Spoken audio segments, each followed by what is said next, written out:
ঠিকাদারি বাণিজ্যকে কেন্দ্র করে মারপিটের ঘটনায় উত্তপ্ত গোটা কৈলাসহর।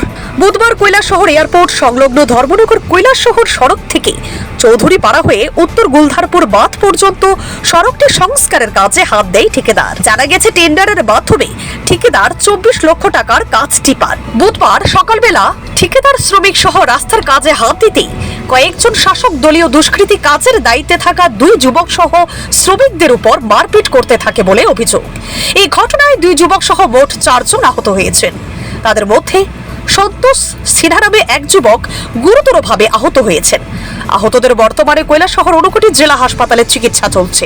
আহতরা জানায় তাদের উপর আক্রমণকারীরা হচ্ছে কর্ণজিৎ সিনহা, তার ছেলে হিমাদ্রি সিনহা, তাকদির আলী সহ আরো বেশ কয়েকজন লোক তাদের উপর আক্রমণ সংঘটিত করে উক্ত ঘটনাকে কেন্দ্র করে তীব্র উত্তেজনা বিরাজ করছে গোটা কৈলাসহর মহকুমা জুড়ে। পিডাব্লিউতে টেন্ডার দিয়ে একটা কাজ পাওয়া হয়েছিল ওই নাকা পর্যন্ত গিয়ে গুলদারপুর স্কুল বায়া ওই উত্তর গুলদারপুরের বান পর্যন্ত। তো এটা যথারীত টেন্ডারের কাজ পাওয়ার পরে ওয়ার্কার হওয়ার পরে আজকে কাজ ধর হয়েছে।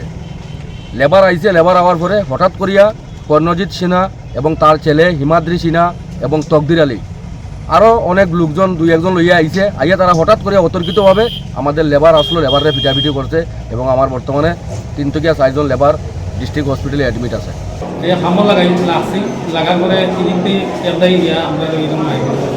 যারা মারছে তারা চিনতে পারছেন? এমনি মুখ চিনি, আমি নাম চিনি।